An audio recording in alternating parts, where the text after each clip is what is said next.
What if the place meant to give you rest became the place where everything fell apart? Hotels. We check in with luggage, expectations, maybe a little excitement. We swipe a keycard, walk down a hallway that smells like cleaning products and something else you can't quite name, and we close the door behind us. And just like that, we are alone in a room that hundreds, sometimes thousands, of strangers have slept in before us. We don't think about that. We pull back the covers and we sleep. But some people never sleep again after what happens to them inside those walls. Tonight, I'm going to tell you 4 hotel horror stories. Not urban legends. Not campfire tales invented to scare children. Real accounts. Real places. Real people who walked through hotel doors and came out the other side as different human beings, if they came out at all. Before we begin, I want you to do something. I want you to think about the last time you stayed in a hotel. Think about the room. Think about that moment when the door clicked shut behind you and the outside world disappeared. Think about the sounds you heard through the walls. The footsteps in the hallway. The muffled voices. The hum of the air conditioning that was just a little too loud to ignore. Now ask yourself, did you ever wonder what happened in that room before you arrived? Because here's a fact that the hotel industry would rather you not think about too deeply. The average hotel room is occupied roughly 70% of nights per year in a busy establishment. That means your room has been someone else's room hundreds and hundreds of times. And people bring things with them into hotel rooms. Not just suitcases. They bring their desperation, their secrets, their grief, their madness. The walls absorb all of it. And sometimes, something gets left behind. Let's begin. The first story takes place in the city of Los Angeles, California. A city of lights, of ambition, of dreams that burn bright and sometimes burn people alive. It's a city that has always had a complicated relationship with the concept of glamour, because in Los Angeles, glamour is often just a very expensive coat of paint over something deeply, profoundly wrong. The hotel at the center of this story is one of the most famous in the world. The Cecil Hotel. And if you've never heard that name before, I need you to understand something right now. The Cecil Hotel is not just one horror story. It is a building that has accumulated horror the way other places accumulate history. It is a structure that seems, by all accounts, to be genuinely, cosmically cursed. But the story I want to tell you tonight is the one that broke through into the public consciousness more than any other. The one that made people across the entire planet stop and ask a question that still doesn't have a satisfying answer. The story of Eloise Lamb. Her name was actually Elisa Lam. She was 21 years old, a Canadian student of Chinese descent from Vancouver, British Columbia. She was bright. She was curious. She kept a Tumblr blog where she wrote about books and life and her inner world with a kind of raw honesty that you don't often see from people her age. She had a sense of humor. She had a future. In January of 2013, she decided to take a solo trip down the west coast of America. She was going to travel, see things, experience the world. And somewhere along the way, she ended up checking into the Cecil Hotel in downtown Los Angeles. Now here's the first thing you should know about the Cecil. It opened in 1927, right there in the heart of downtown LA, and it was initially meant to be a respectable, mid-range hotel for business travelers and tourists. But the world changed around it.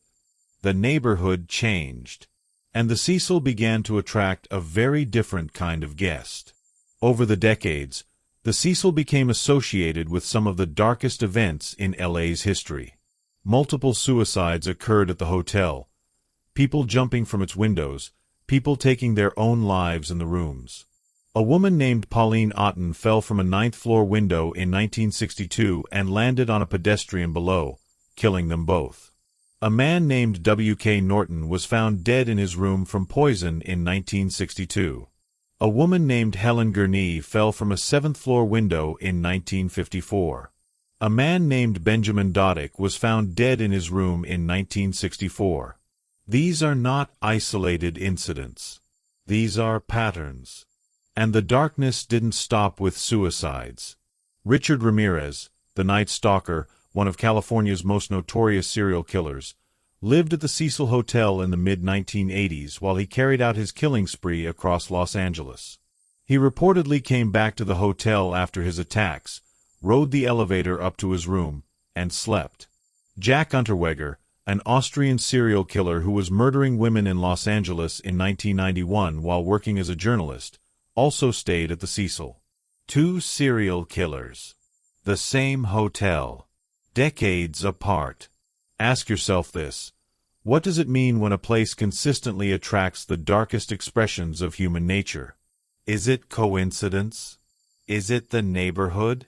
Or is there something about the Cecil itself, something in its bones, that draws a certain kind of energy? That's a question that doesn't have an easy answer. But keep it in your mind as we continue. Because Elisa Lam checked into the Cecil Hotel in January 2013, and on February 19th of that year, guests at the hotel began complaining about the water. The water pressure was low. The water tasted strange. It had an odd color. The water, several guests reported, tasted foul. Hotel maintenance was called. A maintenance worker climbed to the roof and opened the large water tank, one of 4 cylindrical tanks that sat on top of the building, providing water to the entire hotel. And inside the tank, he found Elisa Lam's body. She had been in the water for approximately 2 to 3 weeks. The guests had been drinking it, bathing in it, using it to brush their teeth. I want you to sit with that for a moment, because that detail alone is enough to make the skin crawl. But it's not even the most disturbing part of this story. The most disturbing part is the video. Shortly after her body was discovered, the Los Angeles Police Department released elevator surveillance footage from the Cecil Hotel in hopes that someone might recognize Elisa or provide information about her last known whereabouts. The video, which was time-stamped from the night she disappeared, shows Elisa in the elevator. And what happens in that video has been analyzed, debated, and theorized about by millions of people around the world. In the video, Elisa enters the elevator and presses several buttons. The elevator does not move. Its doors do not close. She then steps into the hallway, looks in both directions as if she's looking for something, or someone, then steps back into the elevator. She presses more buttons. The elevator still doesn't move. Then she begins to behave in a way that is deeply, profoundly unsettling. She moves her hands in slow, fluid, almost dancing gestures. She steps in and out of the elevator multiple times. She peers around the corner of the elevator door as though she's hiding from something, or checking to see if something is there. And then she walks away down the hallway and disappears from the frame. And the elevator doors finally close. The LAPD's official conclusion was that Elisa Lam's death was accidental. They determined she had been suffering from bipolar disorder and was in a manic or dissociative state.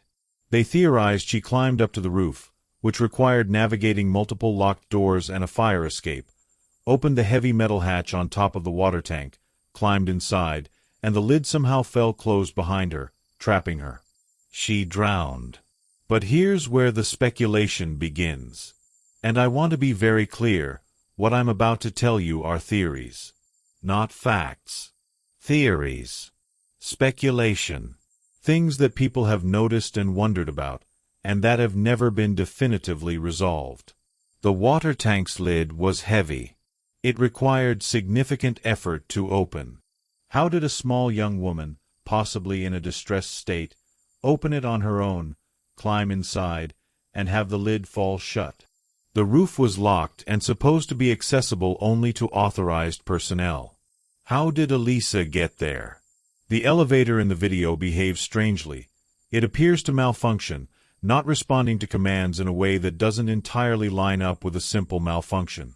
Some people have pointed out that she appears to be interacting with someone or something that isn't visible in the frame. Others have theorized that there was a person in the hallway that the camera angle doesn't capture, and that her strange behavior was a response to being afraid of that person. Some have theorized a medical episode. Some have theorized something more paranormal. I'm not here to tell you which theory is correct. I don't know. Nobody knows. What I can tell you is this. The image of Elisa Lam in that elevator, moving her hands in those slow, liquid gestures, peering around corners in a building with one of the darkest histories of any hotel in America, is an image that once seen cannot be unseen. It stays with you. And here's the thing that no theory fully explains, the thing that sits at the center of the story like a stone you can't move. Elisa Lam was a 21-year-old woman who loved books and life and writing about the world. She checked into a hotel on a solo adventure. And she never came home. The Cecil Hotel was later rebranded. They changed the name to Stay on Main in an effort to distance the building from its horrific history. But the building is still there. The water tanks are still on the roof. And if you look up the Cecil Hotel today, you'll still find people leaving reviews talking about strange feelings, about unease, about something they can't name that made them want to leave as quickly as possible. Some places accumulate darkness. The Cecil Hotel is one of them. And Elisa Lam's story is the one that made the whole world look up and ask, what really happens in the places we choose to rest? Now I want to take you somewhere very different. Out of the urban sprawl of Los Angeles, away from the neon and the concrete, and into the mountains. Specifically, into the mountains of Colorado. Because the second story in tonight's collection takes place in a setting that is, in many ways, the complete opposite of the Cecil Hotel, and yet produces the same deep, bone-level dread. This story takes place at a real hotel. A grand, historic hotel that sits alone in the Rocky Mountains, isolated from the rest of civilization, surrounded by pine forests and snow-capped peaks, and the kind of silence that stops being peaceful after the first hour and becomes something else entirely. The hotel I'm talking about is the Stanley Hotel in Estes Park, Colorado. And if the name rings a bell, it might be because a writer named Stephen King once stayed there in 1974, checked into room 217, had a nightmare so vivid and disturbing that it changed the course of his career, and subsequently wrote what many consider one of the greatest horror novels ever written, The Shining. But here's the thing that gets lost in all the literary history. The Stanley Hotel was allegedly haunted long before Stephen King ever walked through its doors.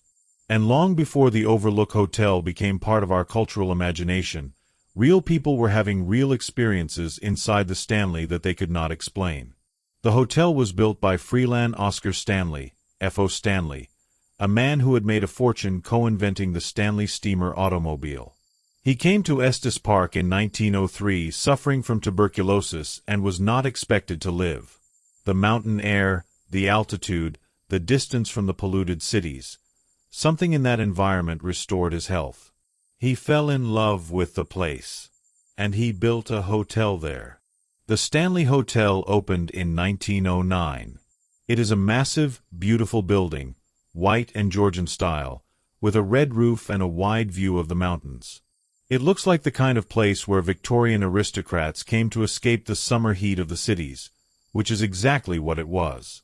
F.O. Stanley himself lived to be 91 years old, and he and his wife Flora became deeply attached to the hotel. So attached, according to many staff members and guests over the years, that they never fully left.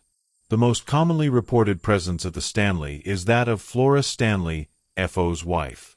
Flora was an accomplished pianist, and her piano, a beautiful Steinway, is still in the ballroom of the hotel. Guests and staff have reported, over the decades, hearing the piano playing in the empty ballroom late at night. Not random notes. Not the settling of old keys. Music. Actual music, playing in a room where nobody is sitting. One staff member, interviewed in a documentary about the hotel, described walking past the ballroom at 2 in the morning, hearing clear piano music, opening the door to investigate, and finding the room completely empty. No one at the piano. No one anywhere in the room. Just the music stopping the moment the door opened, as if whoever was playing had heard the footstep in the hallway and paused to listen.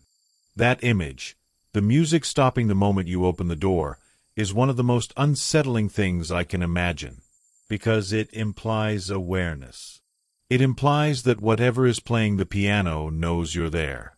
But the story I want to focus on tonight doesn't involve Flora Stanley or the ballroom or even room 217, where Stephen King had his nightmare. It involves the fourth floor of the hotel, specifically, the children who have reportedly been seen and heard there. The fourth floor of the Stanley Hotel is where children's laughter has been reported by guests who were alone on the floor late at night. Not distant laughter from somewhere else. Close laughter. Immediate. In the hallway outside the door, or somewhere just out of sight. One guest, a man named Corvin Dreyer, who was traveling alone on a business trip and had no idea about the hotel's reputation when he booked, described waking up at approximately 3 in the morning to the sound of children laughing and running in the hallway outside his fourth-floor room. He lay there for a moment, confused, because it was the middle of the night and the idea of children running the halls at 3 in the morning was strange enough on its own. Then he got up, opened the door, and looked into the hallway. Empty. Not just empty. Silent. The kind of silence that feels absolute, like the hallway itself had swallowed all the sound. He went back to bed. It happened again 20 minutes later. He opened the door again. Empty again. The third time it happened, he called the front desk. The person at the front desk was completely calm. They told him, in the most matter-of-fact tone imaginable, that this was a common occurrence on the fourth floor, that it had been reported by many guests, and that there was no explanation for it. He checked out the next morning. But here's the part of this story that I find genuinely, profoundly disturbing. When researchers and investigators have looked into the history of the Stanley and tried to find a historical explanation for the children on the fourth floor, they've uncovered something that makes the hair stand up. The fourth floor was historically used as a servant's quarters. And the servants who worked at the hotel in its early days often brought their families with them. Children lived in that part of the hotel. They played in those hallways. They grew up in that building, far from any other children, isolated in the mountains. And some of them, records suggest, did not survive to adulthood. What happens to the energy of a child who grows up in isolation, in a building this remote, and dies young in the mountains with no real connection to the outside world? This is speculation. I want to be clear about that. But it's the kind of speculation that, once planted, is very hard to uproot. The Stanley Hotel today embraces its haunted reputation. They offer ghost tours. Room 217, King's Room, is one of the most requested rooms in the hotel. The hotel's bar sells a cocktail called the Red Rum. It is a place that has made peace with its darkness, which in some ways is more unsettling than a place that tries to hide it. Because it means the darkness is not a marketing trick. It's a foundation. Stephen King, when asked about his experience at the Stanley, said that the hotel had a genuine, palpable feeling of wrong. That's the word he used. Wrong. And this is a man who has spent his entire career manufacturing fear from imagination. When someone who makes a living from invented horror walks into a real place and says it feels wrong, I think we should listen. Ask yourself this. Have you ever walked into a room, a hotel room, a house, an empty building, and felt immediately, viscerally uncomfortable for no reason you could name? Not afraid of a specific thing. Not reacting to a specific stimulus. Just wrong. If you have, you know exactly what Stephen King was talking about. And if you haven't, the Stanley Hotel might be the place to find out what that feels like. The third story begins not with a building, but with a phone call. A phone call that came from inside a room where no one should have been able to make it. A phone call that was recorded, analyzed, and has never been fully explained. The hotel in this case is not famous. It's not the Cecil or the Stanley. It's a mid-range business hotel in a medium-sized American city, the kind of hotel that exists in every city, the kind of hotel that is deliberately forgettable. The details of the exact location have been kept relatively private to protect the family involved, so I'll tell you the facts of the case without pinning it to a specific address. And the facts are these. In the fall of 2003, a woman named Margot Velsink checked into a hotel with her husband and their 12-year-old daughter. They were traveling, a family trip, the kind of thing that's supposed to be pleasant and normal and full of good memories. They checked into adjoining rooms. The parents in one room, the daughter in the room next to them, connected by an interior door that could be locked from either side. The daughter, let's call her by the name her family has used in interviews, which is Delia, was excited about having her own room. She was 12. Old enough to appreciate a little independence, young enough that her parents left the interior door unlocked on their side so they could check on her. They went to sleep around 10:30 that night. At 2:17 in the morning, Margot Velsink's cell phone rang. She woke up, disoriented, reached for the phone. The number on the screen was the room number of the phone in Delia's room. The hotel room phone. She answered it. What she heard on the other end was her daughter's voice, whispering. Whispering so quietly that Margot could barely make out the words. But she made out enough. Delia was saying, "Something is in the room. Don't come in. Don't come in through the door. Don't come in." Margot woke her husband immediately. He went to the interior door connecting the rooms, unlocked it, pushed it open. Delia was sitting on the bed. The room was empty. There was no one else there. All the windows were locked from the inside. The door to the hallway was deadbolt. Delia was physically unharmed. But she was in a state of terror that her parents described as unlike anything they had ever seen in their daughter. She was shaking.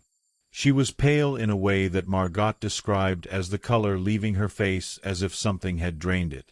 And she kept saying the same thing. She hadn't called them. She had not picked up the phone. She had been too afraid to move. She had been sitting on the bed, frozen, looking at the corner of the room, and she had not called anyone. Now here is where this story becomes something more than just a frightening anecdote. Because Margot Velsink, in the days after this incident, did something that I think took tremendous courage. She went back to the hotel and asked to speak to the manager. She wanted to know if the call had been logged. Hotel phone systems log outgoing calls. It's standard. The call from Delia's room to Margot's cell phone at 2:17 in the morning was in the log. The call was made. The call lasted 43 seconds. It was placed from the phone in Delia's room. And Delia had not made it. The hotel had no explanation. They checked the phone. Nothing wrong with it. They checked the line. Nothing wrong with it. They reviewed their records to see if anyone else had access to that room that night, if any housekeeping staff had been in the hallway, if there was any system malfunction that could have caused the phone to automatically dial an outgoing number. Nothing. The manager, to his credit, did not dismiss the Velsinks. He told them something that Margot later recounted in an online forum where she shared the story. He told her that her room, the room Delia had slept in, had a history. Not a dramatic history. Not a murder or a suicide. Just a history of guests calling the front desk to complain about sounds. Voices they couldn't locate. The feeling of being watched. And one specific complaint that recurred over the years from different guests who had never spoken to each other and had no reason to be coordinating their stories. The feeling that there was something in the corner of the room. The corner. The corner that 12-year-old Delia had been staring at, frozen with terror, on the night a phone call was placed from her room by hands that weren't there. I want to pause here and ask you something. What would you have done in Margot's position? If you received that call, your child's voice whispering that something was in the room, that you shouldn't come through the door, and you found your child physically unharmed but terrified beyond reason, and then the hotel confirmed the call happened even though your child says she didn't make it, what explanation would you reach for? Because the human mind, under those circumstances, tends to reach for rational explanations first. Sleep disorder. Parasomnia. Night terrors so vivid that Delia genuinely didn't remember making the call. A malfunction of some kind. A prank. A very elaborate and cruel prank. And maybe one of those explanations is correct. I genuinely don't know. But here's what I can tell you. Margot Velsink did not return to that hotel. Delia Velsink, who is now in her early 30s, has given multiple interviews about the experience, and in every single one, her account is consistent. She did not make the call. She was frozen. She was staring at the corner. And in the corner, she says, was something that she could not see but could feel with absolute certainty. Something that was aware of her, something that had been in that corner for a very long time, and something that was not happy to have a child sleeping in its room. That's her account. That's what she says. Make of it what you will. But the phone call was real. 43 seconds. 2:17 in the morning. Logged. Verified. Unexplained. Some things in hotel rooms get left behind. And sometimes they reach out. Before I tell you the fourth and final story, I want to share some information with you that I think will change the way you read hotel room keycards forever. This is not a horror story. This is just a fact. And it is disturbing in a very different, very modern way. For most of their history, hotels used traditional metal keys. Room keys. Simple, replaceable, the kind of thing you'd leave at the front desk. Then, beginning in the 1970s and spreading massively through the 1980s and 1990s, hotels switched to electronic keycards. The magnetic stripe card that you swipe to get into your room. They were marketed as more secure, more convenient, more modern. And in many ways they were. But here's what the hotel industry has known for years and has not been particularly eager to broadcast. Electronic keycards can be cloned. Not with sophisticated equipment. With relatively simple technology that is widely available and not particularly expensive. A person with the right device can walk close enough to your keycard to read its information. They can duplicate that information onto a blank card. And they can use that duplicate card to enter your room. This is not a theoretical vulnerability. This has been documented. This has happened. Security researchers have demonstrated it at conferences. Law enforcement has investigated incidents where this exact method was used to gain access to hotel rooms. And here's the layer that makes it genuinely frightening. Many hotel keycard systems do not keep comprehensive logs of every time a card is used to access a room. Some systems do. Many don't. Which means that if someone clones your keycard and enters your room while you're at dinner, or while you're asleep, there may be no record. No evidence. Just you, returning to your room, and the vague but persistent feeling that something is slightly different. That something has been moved. That someone has been there. This is not a ghost story. This is a real-world vulnerability that has been reported on by security journalists, discussed at cybersecurity conferences, and documented in police reports. And I mention it here because the fourth story I'm about to tell you involves a moment when the real world and the inexplicable collide in a way that makes it very hard to distinguish between the two. The fourth and final story is the one that has stayed with me the longest. And I think, when you hear it, you'll understand why. Her name was Thessaly Brooke. She was 34 years old, a freelance travel writer, which meant that hotels were essentially her workplace. She had stayed in hundreds of them across 2 continents. She was not a nervous person. She was not given to anxiety or imagination. By her own description, in the account she published on her personal website, which was later picked up and shared tens of thousands of times, she was the kind of person who walked into unfamiliar places with confidence and curiosity rather than fear. She was, in her own words, not someone who believed in ghosts. This is important, because what happened to Thessaly Brooke in a hotel in Edinburgh, Scotland, in November of 2016 did not require her to believe in ghosts to terrify her. It terrified her on the most primal, most basic, most human level possible. Edinburgh. Let's talk about the city for a moment, because context matters. Edinburgh is one of the oldest cities in Europe. It is built on ancient rock, layered with centuries of history in a way that very few cities in the world can match. Beneath the modern city lies an underground network, closes, vaults, tunnels, that were essentially the slums of the old city, buried when new construction was built over them in the 18th century. People lived in these underground spaces. People died in these underground spaces. The city of Edinburgh has more documented claims of paranormal activity per square mile than almost any other city in the world, which is either a testament to its history or to the Scottish fondness for a good ghost story, depending on your perspective. The hotel where Thessaly was staying was not a famous haunted hotel. It was a well-reviewed mid-range boutique hotel in the old town, the part of Edinburgh that sits on the ancient rock, the part where the history is deepest and the streets are narrow and the buildings lean toward each other like old men whispering. She had a corner room on the 3rd floor. She described it as charming and slightly eccentric.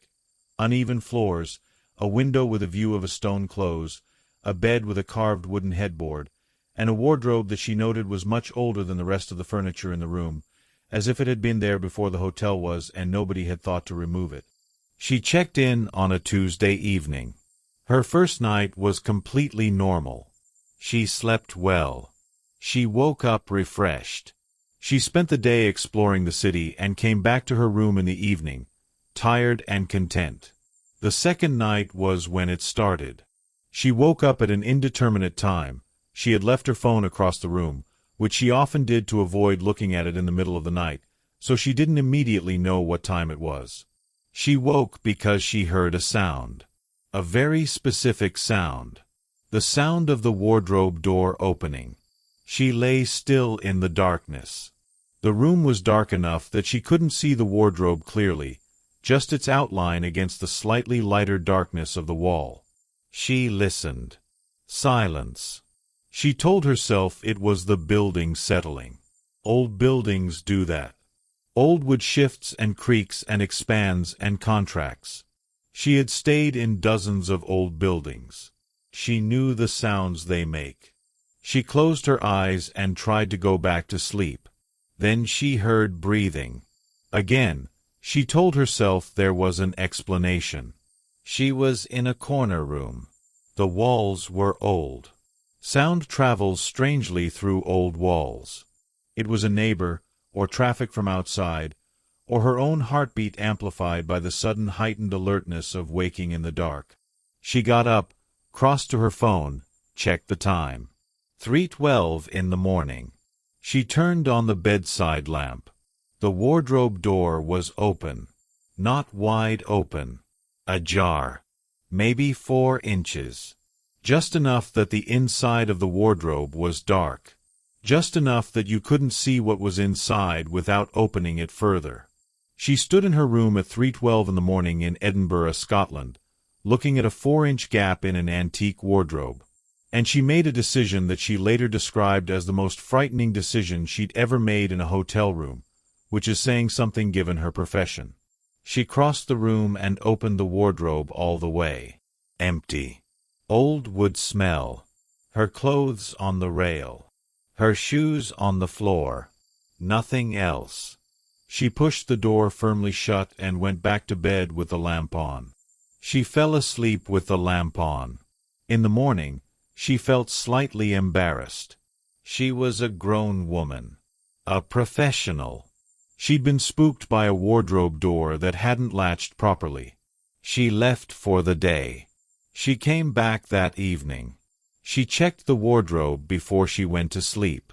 Pushed the door firmly shut. Checked the latch. It seemed to catch. She went to sleep with the lamp on again, just in case. She woke at 3:12 in the morning. The exact same time. She knew it was the same time because this time she immediately looked at her phone. 3:12. The wardrobe door was open again. 4 inches. That same precise gap. That same rectangle of darkness inside the wardrobe that was just wide enough to be unbearable and just narrow enough that you couldn't quite see what was in there. And something was different from the night before. She could see, in that narrow gap of darkness, the outline of her hanging clothes. Her jacket, her coat, her blouses on the rail. And between them, she described this in her account very carefully, very precisely, in the language of someone who was trying to explain something they didn't fully believe themselves even as they wrote it. Between her hanging clothes, there was an outline that was not her clothes. Thicker than a jacket, wider than a coat. The outline of something that had a shape. Something that was standing in her wardrobe. She screamed. She is not ashamed of that. She screamed, grabbed her phone, turned on every light in the room, and stood against the far wall looking at the wardrobe. And then she did the thing that brave or foolish people do. She crossed the room, grabbed the handle of the wardrobe door, yanked it all the way open. Her clothes. Her shoes. Nothing else. Just old wood and the smell of cedar and her own belongings. No one there. Nothing there. She called the front desk. She told them calmly as she could manage, that she thought someone had been in her room. That she believed her room might have a security issue. The night staff sent someone up within minutes. A maintenance man checked the window locks, all secure. Checked the hallway door, no sign of tampering. Checked the wardrobe thoroughly, including the back panel. Solid. No hidden compartments. No way in or out. Nothing. The maintenance man, who was a solid, practical-looking man in his 50s, did something then that Thessaly did not expect. He paused in the doorway of the room as he was leaving and looked back at her. And he said, and these are the words she transcribed in her account, the exact words she remembered. He said, "That wardrobe has been in this room since the building was first converted to a hotel. The room it came from before that was a room in the private residence that was here before. You're the fourth guest this year who's called the front desk about it. We've talked about getting rid of it. Nobody's done it yet." And then he left. Thessaly Brooke moved to a different room the next morning. She has never written a review of that hotel because, she says, she doesn't know what to say. She doesn't know what she saw. She's a rational person. She doesn't believe in ghosts. But she also can't explain what was standing between her clothes and that wardrobe at 3:12 in the morning on 2 consecutive nights. She's thought about it every single time she's opened a wardrobe door in a hotel since then. She's thought about it every single time she checks in somewhere new. She's thought about what the maintenance man said, 4 guests this year, and wondered what each of those 4 guests saw. Whether it was the same thing. Whether it was always the wardrobe. Whether it's always 3:12. And she's thought about the fact that nobody at that hotel has gotten rid of the wardrobe. Even though they've talked about it. Even though 4 guests a year, at minimum, call the front desk about it. Even though whatever is in that room has been in that room long enough that the staff know about it and have normalized it. They haven't moved it. They've left it there. Ask yourself why. That might be the most frightening question in this entire story. Not what was in the wardrobe, but why nobody has taken the wardrobe away. What do they know about what happens when you try? These 4 stories, the Cecil Hotel and its water tanks and its elevator footage and the young woman who was found where she should never have been, the Stanley Hotel and its music playing in an empty ballroom and its children laughing in an empty hallway, the hotel room and the phone call and the corner and the 43 seconds that cannot be explained, and the wardrobe in Edinburgh and the 4 inches of darkness and the outline that was not a coat, these 4 stories share something. They share a truth about hotels that I think most of us intuitively sense but don't want to examine too closely. Hotels are transitional spaces. They are not homes. They are not familiar. They exist in a kind of permanent in-between state, always occupied, never personal, always someone else's room. They are places where people arrive carrying things and leave carrying different things. They are places where the rules of ordinary life are suspended just enough that the walls between things become thin. And maybe that's all it is. Maybe it's psychology. Maybe the unfamiliarity makes us sensitive in ways we're not in our own homes. Maybe the strangeness of sleeping in a room that is not ours creates a kind of openness, a permeability, that allows our minds to find patterns in noise, shapes in shadow, meaning in coincidence. Maybe. Or maybe some rooms really do hold something. Maybe some buildings really do accumulate. Maybe Elisa Lam really was lost in a building that had swallowed too many people before her. Maybe Flora Stanley really does still play the piano in the ballroom where she was happiest. Maybe there really is something in a corner of a hotel room in a mid-range American business hotel, something that reached out through a telephone at 2:17 in the morning to warn a family that it was there. Maybe there really is something standing between the coats in a wardrobe in Edinburgh, waiting to be seen in that 4-inch gap of darkness at 3:12 in the morning, waiting year after year after year for the staff to finally work up the courage to move it. I can't tell you which of those possibilities is true. I can tell you that every single one of them, the rational explanation and the inexplicable one, is frightening in its own particular way. Because if it's psychology, then our own minds are capable of generating terror from nothing, which means we are never safe from ourselves. And if it's something else, if rooms really do keep what they're given, if buildings really do accumulate the weight of everything that's happened inside them, if something really can stand in your wardrobe and wait to be seen, then the danger is real, and it lives in places we walk into voluntarily, every time we travel, every time we need somewhere to sleep. Every hotel you've ever stayed in. Every room that's been someone else's room 100 times before you. Every hallway you've walked down at night, listening to sounds you told yourself meant nothing. Every wardrobe door you've pushed shut and hoped would stay that way until morning.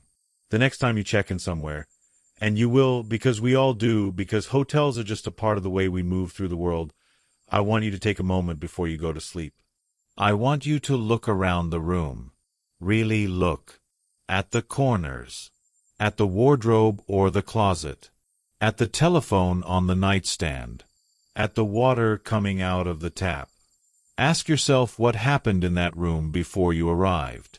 Ask yourself what might have been left behind. And then, if you're brave enough, ask yourself, if something in that room were to reach out to you tonight, what form would it take? Because that is the question that keeps people up in hotel rooms at 3 in the morning. Not the question of whether something is there. The question of how you would know. Sleep well. Check under the bed. And whatever you do, whatever you hear in the dark, whatever opens, whatever sounds like music in an empty room, whatever whispers your name through a phone that nobody touched, do not open the wardrobe. Some stories don't end when the story ends. Some of them follow you home. And some of them, I think, have already been waiting for you in every room you've ever slept in and forgotten. That's the most frightening thing about hotels. Not that something might be there, but that it might have been there every time, and you just never knew what to look for.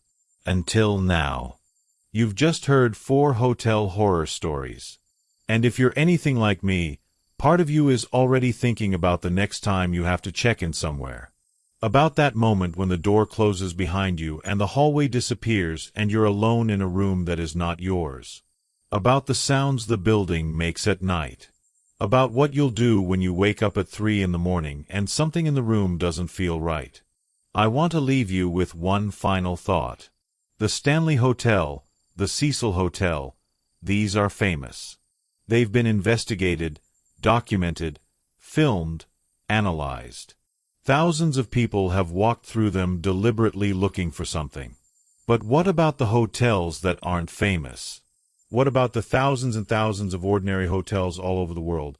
The business hotels and the budget hotels and the roadside motels and the boutique guesthouses that have their own histories, their own dark rooms, their own things that get left behind.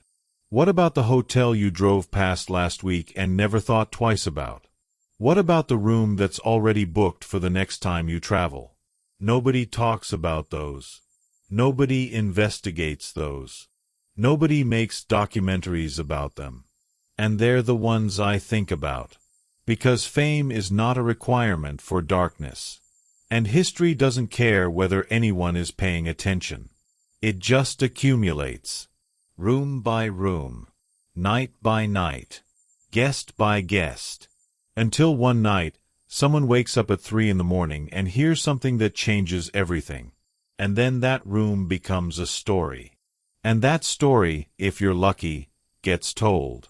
And if you're not lucky, well, some rooms keep their secrets. Some buildings never give up what they've taken. And some guests check in and don't leave the way they arrived. That's the world of hotels. That's the world you walk into every time you travel. And now that you know, really know, you'll never look at a hotel room the same way again. I promise you that. Sweet dreams. And keep the light on.